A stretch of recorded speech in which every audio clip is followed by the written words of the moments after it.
Hello loves, and welcome to today's video. Today I am going to be going over the books that I'm planning to read in February. The theme of this month is very much going to be all of my holds came in at once. I am very behind on reading my library holds. That's what we're doing this month, just trying to get through as many of those as I can before due dates come up or more come in, because there's still some on the way. The first book I will put a picture up of, even though I do have it physically, because there's a huge interlibrary loan sticker on the cover, and that is Jennifer Government by Max Barry. This is a futuristic thriller where your identity is no longer your family, it is the company you work for. So our main character, last name Nike, is trying to raise money to buy some new sneakers and starts killing people, and then gets on the radar of Jennifer Government. I'm hoping it's kind of a cyberpunk thriller, and I'm looking forward to reading that. It is one of the oldest books on my TBR list. The second book is It Came From the Closet, Queer Reflections on Horror. It is a collection of essays edited by Joe Valise. I love the horror genre in movies, similar to how I love it in books. I have a film degree, so I am interested in film analysis as a topic. So I am looking forward to seeing some queer analysis on horror films I might already have seen, as well as maybe putting together a watch list of some queer interpreted horror movies I haven't seen yet. So I am looking forward to reading some nonfiction this month. The next book was a title pick for me. Read the title, wanted to read it, and that's Man Fuck This House. Based on the back, it looks like it's gonna be a straightforward haunted house. Couple moves into a new house and weird things start coming. I couldn't not pick it up with a title like that. It grabbed my attention, and we'll see if it deserves that attention. If you watch my other content, you know I have a thing for Keanu Reeves, so this month another nonfiction pick, Keanu Reeves' Most Triumphant by Alex Papamades.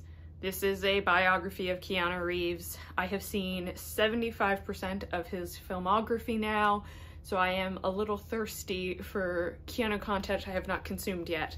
So this is what I've gotten to. I normally don't read biographies. I prefer, if I'm going to read about someone's life, it be from their own words, so I much prefer memoirs, but we'll see how this goes for me, just because I am scraping the bottom of the barrel in terms of finding Keanu content. Staying in the Keanu Reeves theme, we have this Census-taker by China Melville. I hadn't heard of this author before until recently. It was announced that Keanu Reeves is working on a novel with him. Wanted to tide myself over and get familiar with that author before the collaborative novel comes out. From what I've seen, China Melville makes weird fiction, and that is very much my taste. This was the first one that popped up when I searched the author on my library. Apparently a traumatic event happens to this boy, and he's isolated in a house far away from civilization, and then a stranger knocks on the door. Where it goes from there, what the traumatic event is, I'm sure I'll find out, and let's hope that it is the good type of weird fiction and not the bad type of weird fiction. And I'm very much looking forward to reading this, and then also Keanu Reeves' collaboration with this author. The next book I have to issue an apology about, because I lied in a previous video. I said that the last book that I had to read for the Evergreen Awards nominees from 2023 was Mad Honey by Judy Picoult and Jennifer Finney Bolin. That was not true, because I went back and looked at the list, and it's actually Mad Honey by Katie Welch. This is the last book I have to read for the Evergreen 2023 nominees. Our main character in this book is working on a farm when her boyfriend disappears, and then reappears 3 months later looking pale and thin, and what the mystery is of where he went when he disappeared and what happened. So another mystery book with the similar title. You can see how I maybe made that mistake, and it'll be interesting because it's a similar title and also both mysteries, which one of the Mad Honeys I prefer. So going to read this month and finally actually finish the 2023 nominees so I can get to the 2024 nominees. Speaking of the Evergreen 2024 nominees, Dancing in Small Places by Leslie A. Davidson. So this is written as a nonfiction book, which I'm reading a lot of this month. The author is telling her own story of being diagnosed with Parkinson's disease at the same time that her husband gets diagnosed with dementia, and how that impacts their ability to live their lives, their relationship, and all of these things. So it's very much a story about aging and what that does to you as a person. I assume this is gonna make me cry. The 2023 Evergreen Award nominees that I read last year were a lot of books I wouldn't necessarily have picked up for myself, but did end up ultimately enjoying quite a bit. A lot of them were in the high 3s to mid 4 levels in terms of stars for me. So let's hope that we continue the good streak with this, even though this is not something I probably would have picked up if it wasn't nominated. Those were all the standalones that I'm planning to read this month. Now let's discuss the series, which should be familiar if you've watched my previous videos as to which series we're going with. Starting with the Sookie Stackhouse Mysteries, Dead and Gone, Charlene Harris. I'm not gonna read the plot description of this one because I am currently reading the one before this in the series, and I don't want to spoil myself for that one by reading the description of this one. But when I finish that one, this is the next one for me to read. I think this is number 9. So we are almost to the end of this series. And series 2 that I've been working on for a while, Franny Fisher Mysteries. The next one is Raisins and Almonds.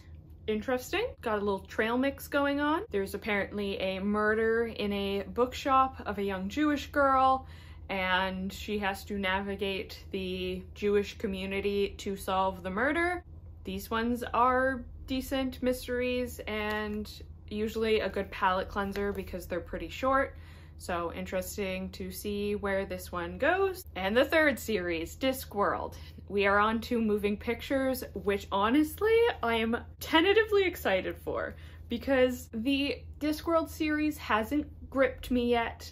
There's been some decent ones, there's been some ones I didn't like. None of them have been mouth-gaped, these are the best books ever written. The cover of this one though is beautiful. The film, I just like the vibe of it. So I'm hoping that this one is a hit for me. Looks like this fantasy world has invented the cinema, and I am interested to see how we're gonna pull in tropes about technological advances into this fantasy world. I'm, again, tentatively excited to see if this one is the one that manages to grab me, considering I have a film degree. Film is my thing, so we'll see. Moving Pictures, another Discworld novel.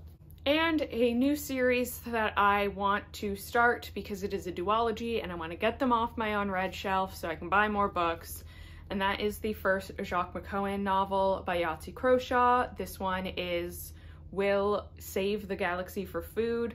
Apparently, the technology has advanced so much that they no longer need intrepid space adventurers. So an ex-adventurer pretends to be a famous pilot, and that gets him into some deep water. I used to be a huge fan of Yahtzee Croshaw's web series doing video games reviews called Zero Punctuation, and I'm hoping that that similar dry humor comes through in this, and I'm going to hopefully enjoy it and get some duology books off of my shelf. So those are the February TBR books that I absolutely have to finish because they are all except for 2 of them library books that need to go back. So let me know in the comments down below what book you are prioritizing for your February TBR. If you like this video, hit the like button, subscribe. I will leave links to my Instagram down below if you want some sneak previews of what I read throughout the month. And thank you so much for watching and have a great day.